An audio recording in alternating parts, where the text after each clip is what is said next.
heard that the National Assembly was debating that one yesterday, only for a lot of Nigerians to have their bubble bursted. You know, when it was said that it was, it didn't scale through, it was thrown out.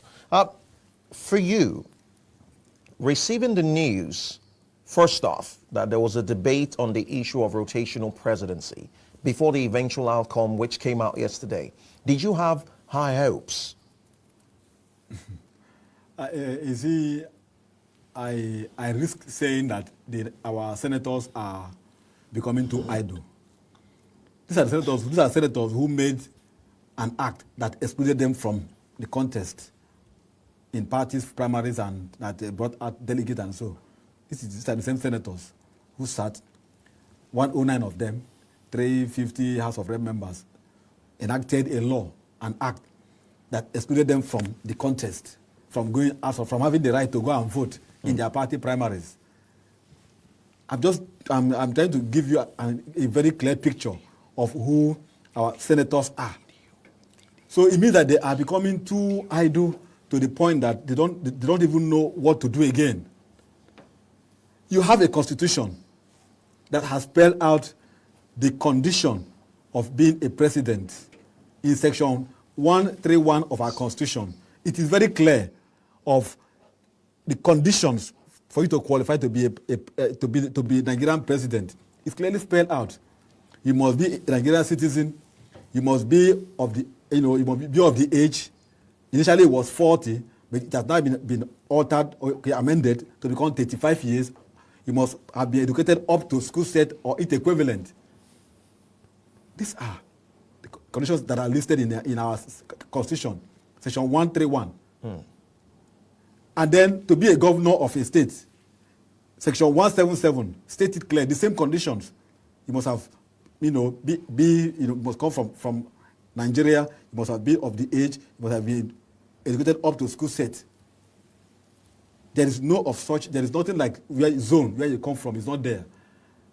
Now the lawmakers are coming to make an act to amend a constitution that has been enacted. Meanwhile, our constitution stated clearly in the opening paragraphs that this constitution is supreme.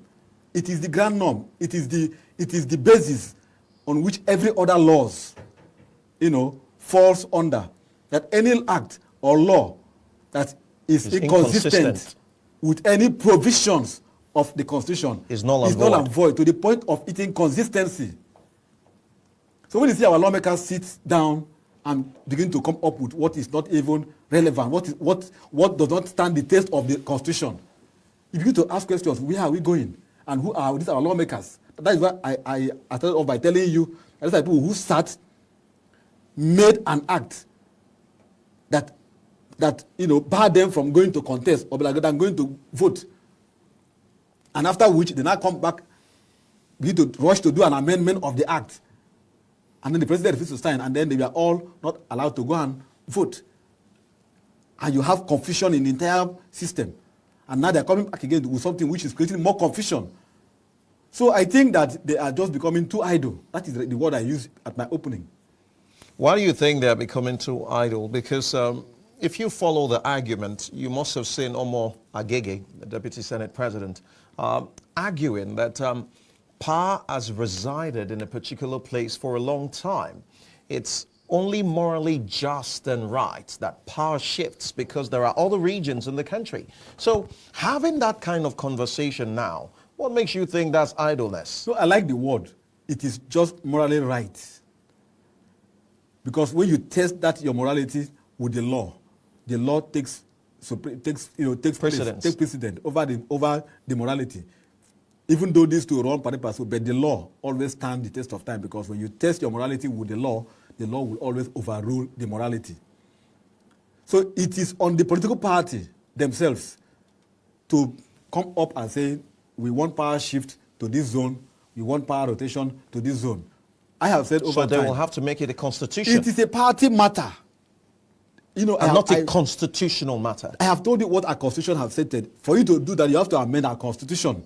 Which will be subjected to a vote. To a vote that will go round again The process is not something you just do by the lawmakers. After you pass it in the House of Reps and in the Senate, you will send it. You will do public, you will do public hearing across the zones and take it to the zonal various level, states and after House which of Assembly. Assemblies, and then you now have 2/3 majority of the assemblies on the states before you now amend any provision of our constitution. So you don't use an act to make for surplus, or to subtract what has been embedded in our constitution. So that's why I ask you, these lawmakers, they know the law. They ought to know, because they're the ones that draft these laws, except that they don't take pains to go through these laws and see what is stated. That is why I started by telling you that they make law or act that bar them from going to vote. So it means that what they are doing, they don't even know the import of what they are doing and what the law says. I have just told you, Section 131 and Section 177 is clear about the conditions, how you qualify to be a president and a governor, what you need to be, who you need to be. Now this one they are making is not there that must come from zone. It's not there. So zoning is a party policy. It's not a matter of constitution that when you test. That is why those who went to court to challenge the PDP candidates, that the party, should allow the zone, the South to produce the presidential candidates. I think the court, struck it out. But it is also contained in the PDP's constitution. That's what I'm telling you. It is contained in their constitution. That is it. But when you test what the constitution of the party says, and you test what the constitution says, the constitution becomes supreme. What is in the PDP constitution? So the constitution of Nigeria overrules the PDP constitution. So that worked out to the advantage of Alhaji Atiku Abubakar. That is the point, because what they put in their party constitution, when you test it with the Nigerian constitution, which did not put zoning, it didn't put zoning as part of the condition of being a president. It knocked off the PDP constitution. So it is only for the party to sit and say, for justice, for equity, for the sake of morality, we need to balance this thing. Let us give it to SAT, and then the party members will agree. Let us and then do it that way. Like we have in the case of APC. Let us pretend that the law, has not stipulated this explanations you've given. Let's pretend that we do not have that in the law. Because of equity and fairness, let us have this conversation, because I believe the conversation was provoked with happenings in the country right now. By the way, campaign is supposed to begin today. Presidential and National Assembly campaigns. And so for this conversation to begin to come up now, it is definitely setting an agenda. In the story or inception or amalgamation of Nigeria, has there been an equitable, even distribution of power, in fairness? Okay, you mentioned equity. I'm a student of equity. Equity is not a law. Equity is only common. You keep taking me back to the law. Yeah, because when you mention, you must, like I told you, that the basis of our Nigeria, of our existence, is law. Because the law spells out what we do as a people. The law gave us the democracy which we practice. And the government is formed out of the law. So every positions in government, every functions and their duties and roles are listed out in our constitution.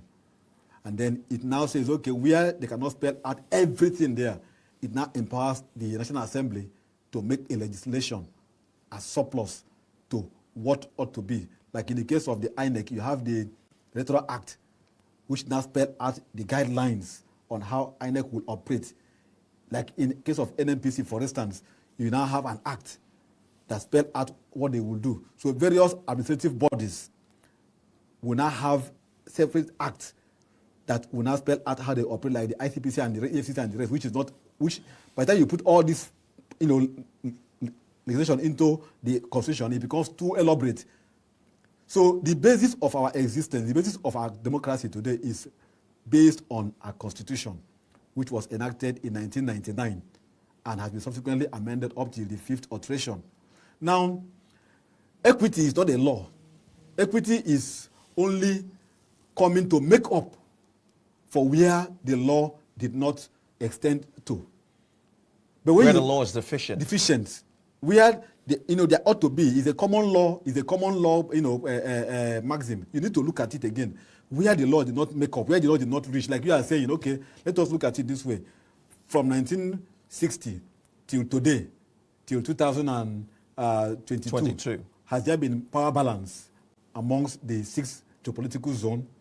Now, for the sake of equity, you now mentioned equity now. For the sake of equity, fairness, and justice, that we need to allow Zone A and Zone B to take up this position. Now, you don't go and bring out the law. Don't quote the law. We are quoting equity. Because when you quote equity and you quote law, the law will take overrule precedence. Equity. So equity is not a written law. Document. It's something that you use for the sake of morality to justify balance, fairness, and possibly bring peace and stability in the society. That's why I say not all the laws are written. Some are for common, for the sake of justice, for the sake of fairness. Let us do this. You do it. That thing you did is not in the law, but because you want to bring peace in the society, you now do it for the sake of equity. You do that. So when you ask, has there been equitable power distribution? You are quoting equity. I will tell you that our constitution did not make provision for equity. It says that we have 6 geopolitical zones. It says that we have Federal Character Commission that balances power for the sake of power spread, balance, and justice, and then equity comes in there. Now, he also mentioned that for the sake of peace, because if you have all the positions lumped in one zone, these other zones will agitate, and there will be issues of insecurity will arise. So you need to spread the power. Now, when the political parties are electing their party candidates for positions, there is need for the party stakeholders to sit down and say, Zone A has not produced before, Zone B has produced. That is why, let me pause here to commend Chief Ayo Adebanjo, the leader of the leader of Afenifere, Pan Yoruba Cultural Group, what he has done. Look at the statement he has made, very profound. One will feel that because he is not from the east, southeast, that he shouldn't have said so. One will feel that because he is from the southwest, he should throw his weight behind his own kinsman. But that word equity has propelled that stand that for the sake of what? Equity. Ordinarily, he should go to this zone. And I tell you that what he has done will go to a large extent to assuage tension in the southeast. So that is what we are saying about equity and how you power can be distributed. So you don't begin to quote the law when you are talking about. But you said issue. Now you don't make it a law, which is what the senators want to do. To say, let us now make an act to say president will come from the south after 8 years or 4 years, it will move to this. Those things, it will not stand by what it will not stand the test of the court or the law, because the law has already spelled out what should be, who is qualified to be, what the person should be, where it should come from. It should come from Nigeria first. Yeah, but if the law has stipulated that particular one, the question of morality cannot be thrown away. No, the biggest argument on the table now. The biggest argument on the table now, because you can't wish this one away. Nigerians are already talking about rotational presidency. Is it in the Constitution? That is what I'm telling you. When you talk, I have just quoted section 131 of our Constitution that spelled out the qualification to be a president. I have told you section 177 to be a governor, what you need to be. And the issue of where you come from is that you must be a Nigerian. The issue of tribe, religion, or zone is not in the Constitution. It's not written in this section of the Constitution to say for you to be a governor, you must come from this zone A. Now, if you do that as a law, let's now take it down to the state level. Will you now come and say, for instance, in Akwa Ibom state, where I'm from, you will now say, okay, Akwa Ibom South. Governor Emmanuel is from the Akwa Ibom South. Will you now come and say Akwa Ibom South will not go for the next governorship, that it will go to Akwa Ibom North or Northeast? When you will cause so much of confusion. That is why when you hear Senator Omo Agege arguing that you should tell, it was asking the person who moved the motion, he said, tell your party man that what you have done in your party, in this case, the PDP, is wrong. That for you should sake ask of your candidate to step down. For the sake of equity, you should not allow your party man to stand if you are fair in what you are doing as a party man, because first, to be a senator, you must come from a party must sponsor you. So is he speaking the mind of his party? He's trying to put a picture that the party asked him, or he is being sent. Is his party aware of what he wants to do by bringing that bill? Otherwise, if his party is aware, what is his party stand on the issue of zoning? How fair has his party treat his party members when the person who ought to come out from the party from the south is now being lost out, and the world short change is not there because he lost out at the primaries. That is Wike, and he's still fighting. And then somebody from the north is emerging, even when someone who is the incumbent is from the north. So how justifiable is the person who is sponsoring the motion in his debates? So how then do you douse this agitations that is coming up, especially from quarters? People are saying certain region has had power for a very long time. Good. That is why. How do you douse this argument? How do you douse the tension? That is why I quoted the elder statesman, that is Adebanjo. Chief Ayo Adebanjo, and I told you that what he has done, though unconstitutional, but will douse the tension in the southeast. Though not in the constitution. What he has done, though not in the constitution of Nigeria, in endorsing the candidacy of the what he has Southeastern, done by saying it should come from the south, it should come from the southeast. He went ahead to endorse a particular candidate. He can do it. I'm just telling you that because in his own view, he is the best from the southeast. But what he has done, because I have said here over time that the southeast and the northeast have not tested the office of the president. And I have even said here that if we have ended the civil war, then we should allow someone from either the southeast or northeast to emerge. So I would have preferred someone from the southeast, because currently the north is occupying the seat by the incumbent president. Now, if it is turn of the south, it should go to the southeast. And I know that those in the northeast will support somebody from the southeast, because after them, their next one will get to them. I'm assuming we will now balance the power in the entire polity, and then there will be peace and stability. So when you ask me how then can one assuage the agitations from these various groups and various zones, it is for the stakeholders of the political party, because the constitution does not allow me and you to go and pick INEC form as one who wants to contest. The constitution says the party will sponsor a candidate. How I wish Chief Ayo Adebanjo was a party man, was in the Labour Party or PDP or APC, and he did this thing in his party, and the party now produced someone. But he is not a party man. So he has that, by the stand of the Afanefere, throwing the weight of Afanefere to supporting someone from the southeast, hoping that it will bring peace in the country. But I can tell you that even what he has done, members of the Afanefere group, some of them may not even stand with him, because they will tell you that our Kingsman has come out. We must be selfish. We must support our Kingsman. And those members of the group, Afanefere, who are in APC, will support their person. The ones who are in PDP support their own person. Only those who are in Labour Party will support Peter Obi that he is endorsing.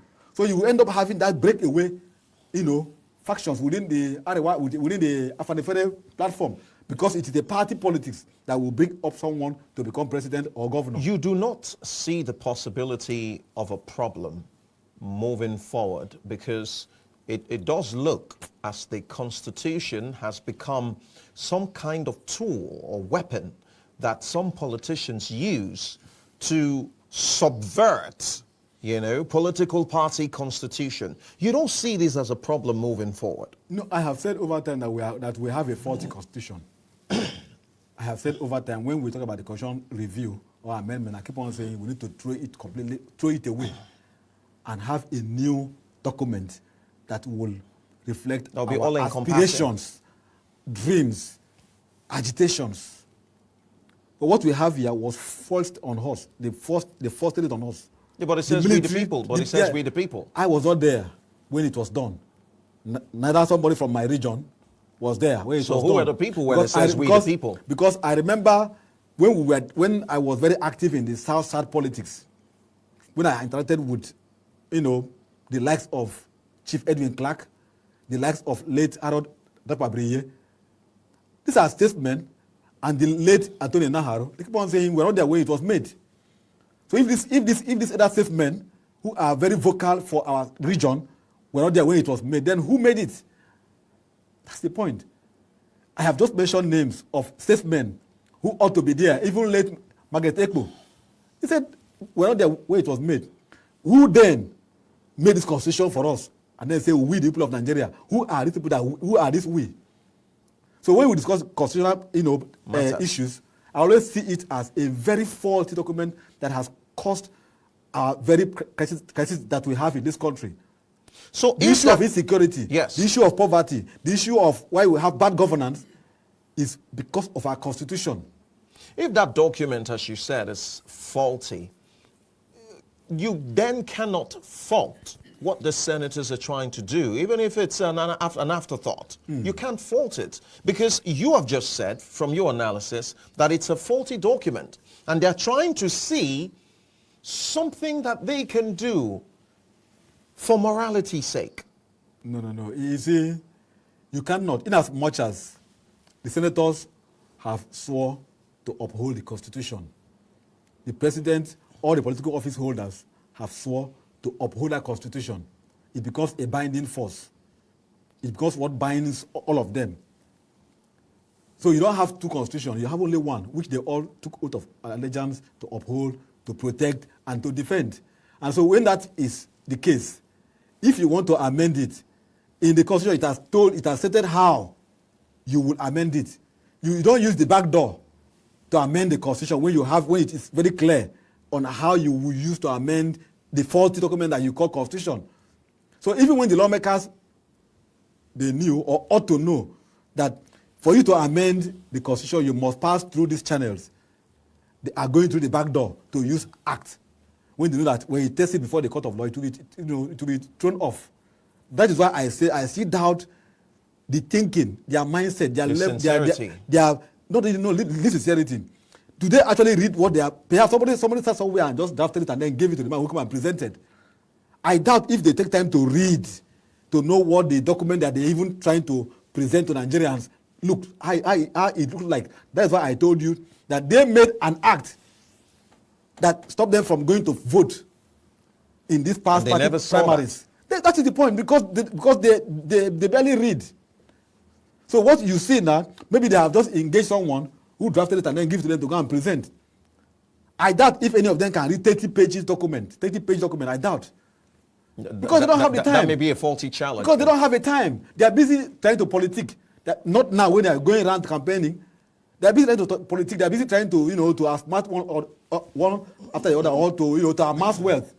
They're not serious about real development of democracy. That's a very strong one you just put on the table, because you said they are busy trying to amass wealth. But that's not why they're there. That's not why they're there. Trying to amass wealth. They are busy trying to outsmart one another. They are busy trying to get the next position, lobbying. They are busy trying to pull down themselves. So, which time do they have? And now we're having campaigns starting. Which time do they have? And some of them will have to go on campaign. Which time do they have to go and read document to begin to read? Okay, the law says read private, and they come and point out errors. They don't. So if they could sit and make an act that stopped them from going to vote in their party primaries, how do you now rate them? and their thinking faculty. That is the point. We'll come back to you. Well, for you, the viewer, you have numbers on your screen. You can participate in the conversation. Of course, do not forget to follow us across our social media platforms. There are numbers you can, take advantage of and be a part of the conversation. We're looking at the push for rotational presidency. My guest here has said we cannot introduce the element of morality. We're talking about the Constitution. Is it in the Constitution? So before we begin to talk about the issue of consideration, I can now see perhaps the reason why it didn't even scale through after that debate, because my guest has been able to establish that the Constitution takes precedence over every argument. So when you bring the issue of morality, as in the case of Omo Agege, arguing that for the purpose of equity, which I stated, of course, morality doesn't even come in. No, he was mentioning equity, and I told you that equity is not a law. That equity is just using, use your eye and see what you are doing is right. That's Well, what equity is like conscience. It's a conscience, Yeah, exactly. it's trying to prick your conscience. Look at it. What you are doing, is it right? That's just it. But what you are doing could be right by the Constitution, by the law. But morally wrong. Morally wrong. Which drives me to my next question. If the Constitution is the grand norm, and before every eye of morality, a matter is wrong, can morality not override the Constitution? Because we're talking fairness now. And at the end of the day, these agitations will not be doused. It will continue. We are, like I said before, how I wish we didn't have a document called Constitution. Like we operate like the British government, where there is no constitution. Yeah, but it was said at some point. It was said at some point in constitution. Nigeria's history, we had some kind of rotational arrangement. Yeah, the history and constitution, there are two different things here. I'm talking because I'm a student of the law, and I'm telling you what the law says. I stand by the law. If you bring argument that is justifiable, but not based on law, I would rather choose to stand with the law as against your position. That's why I told you that what Chief Ayo Adebanjo is canvassing is morally justifiable. correct. Justifiable for equity, for peace to reign, for there to be security, for there to be this. Those are fine, fantastic ideas. So going by that, I support him. But when you weigh it with what the law says, I will take side with the law, because the law did not talk about zoning or power sharing. It wasn't mentioned in the law. So what is mentioned in the law is who must be Nigerian president. What are the conditions? You must be a Nigerian first. Then second, you must have been up to the age of 40. Now it is now 35. And then third, you must have been educated up to school set or its equivalent. Caskia, finish. So if the law, in every of this argument, if the law takes precedence and defeats morality, that's it. You go with the law. Then we can never have a just and fair society. That is why you see, the law is supposed to be fair. That is why I say we are having a faulty constitution. The law is supposed to be fair, such that what you call unfair should be addressed by the constitution. What you are canvassing for, like the issue of power sharing, should be addressed by the constitution. So the constitution ought to be like a mirror, that whatever you want to bring out, they will weigh it by the constitution and say, what the constitution says. Okay, it is captured in the constitution, and then it is allowed. So since we are operating a constitutional democracy, it becomes so difficult for you to now use morality to test it with the constitution. You must always, whatever you want to do, your actions must be in line with the constitution. So if the constitution does not make provision for power sharing, that is why I told you that the Federal High Court, struck out argument that the PDP members filed from, I think Ebonyi said also, challenging the emergence of article from the north, that it ought to be by the party, by the PDP constitution, it ought to call from the south. And then the court look at the constitution and say, well, the constitution is okay, but what you have in our constitution is about who is qualified from anywhere of the country. So those who are against that stand went to the court and quote the Constitution and say, this is what the Constitution says. And that is what the court stands with. So if you have internal arrangement in your party, then you don't keep it. It's left for you. You must act based on what the Constitution says. But if you have kept it, it's about internal party, you can let it go. That is why I had to mention the issue of APC. In APC's case, they said, okay, after this, it should go to this side, and they have kept it. Another party will say, okay, after this, it will go to this, and they have kept it. That is why you will have Labour Party producing the candidate from the southeast. You have NPP having the candidate from the north. You have PDP, just is from the north. The APC picks from the south.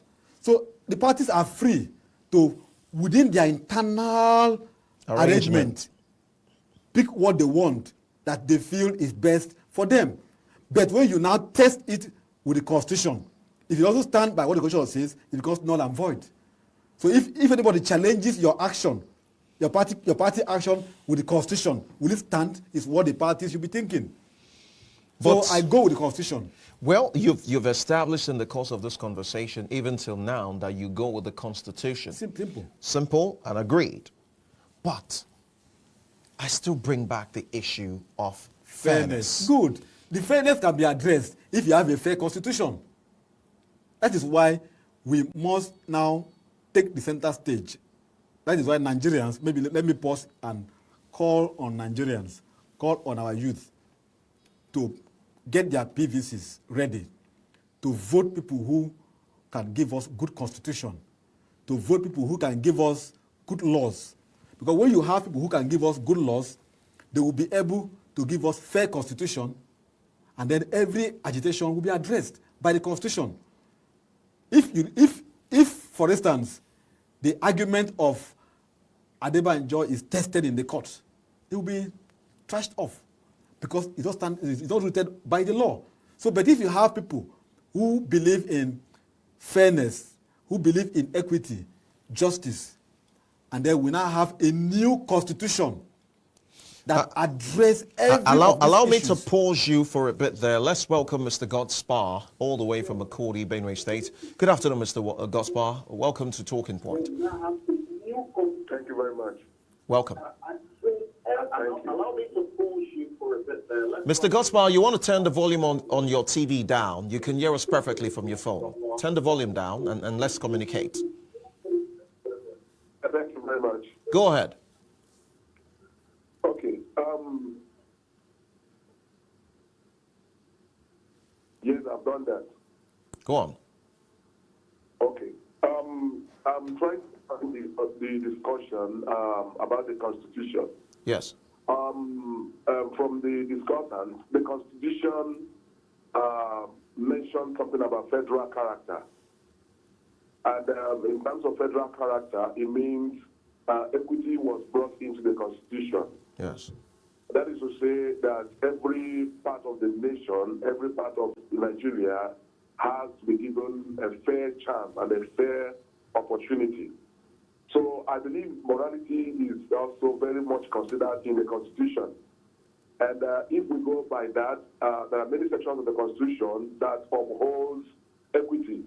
You understand? And if the Constitution talks about the peace of Nigeria, if you know that an issue would threaten the peace and the existence of Nigeria, then definitely we have to go by the morality to ensure that there is peace and that there is peace for the government to run.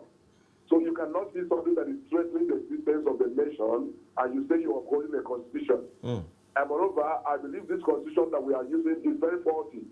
This is a constitution that was handed over by the military regime. You know, the military regime is not a constituted democratic government.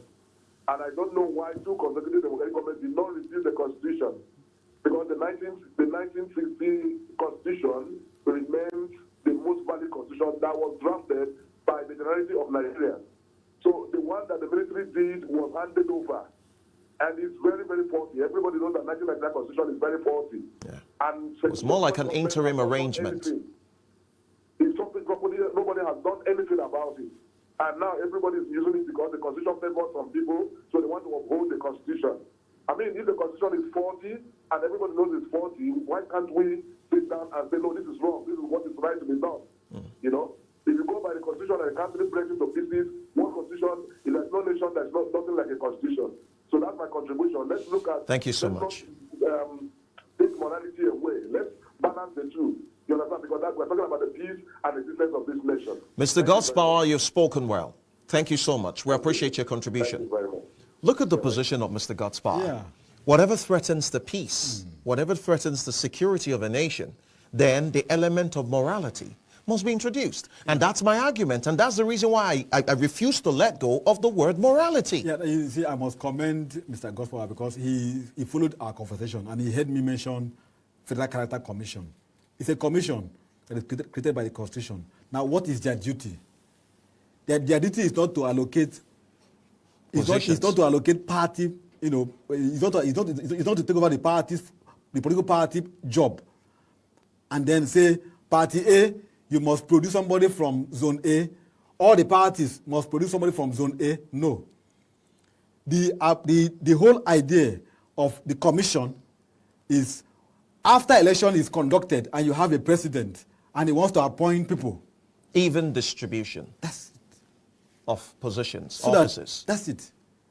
Yeah, but that has not been the case. That has not been the case. So now you can now see, that the issue of election and party candidates and who emerge from where comes from the political party, and who emerge from where comes from the Constitution, section 131 and 177, who becomes governor, who becomes president.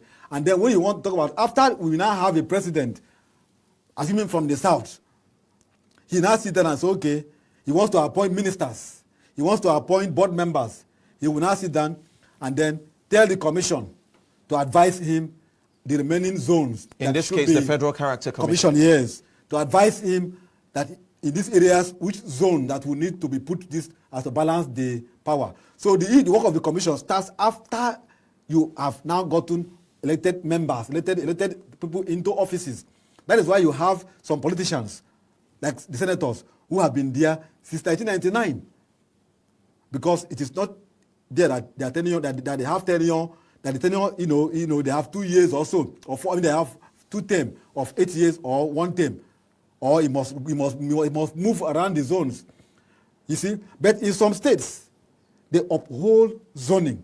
Like for instance, in Akwa Ibom State, where I'm from, I see Akwa Ibom State as an instance.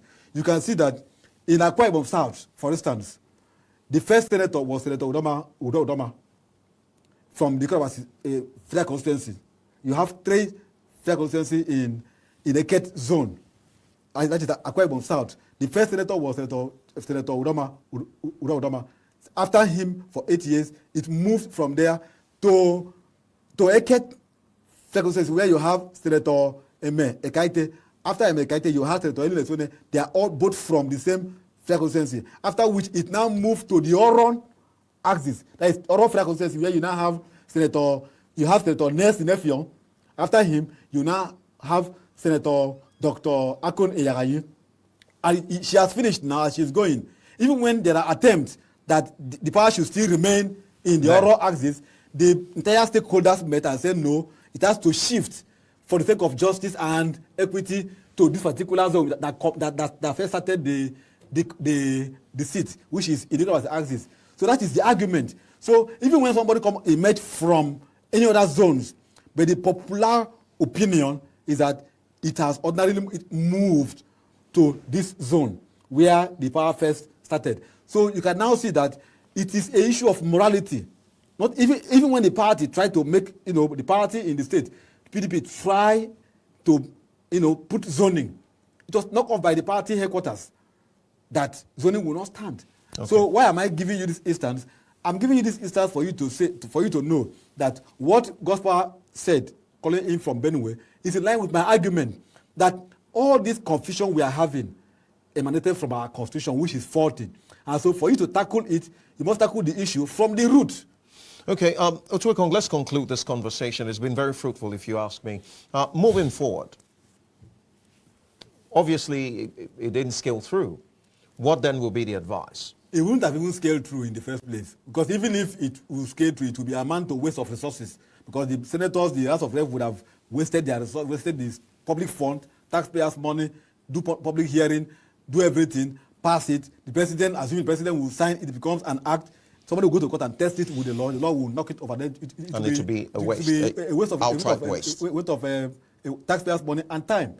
So way forward is, like I have said, that Nigerians, the voters, the youth, the masses should get their voters card, their PVCs ready to vote people who will actually give us a brand new constitution, people's constitution that will be able to address the perceived injustice in the entire country across the 6 geopolitical zone.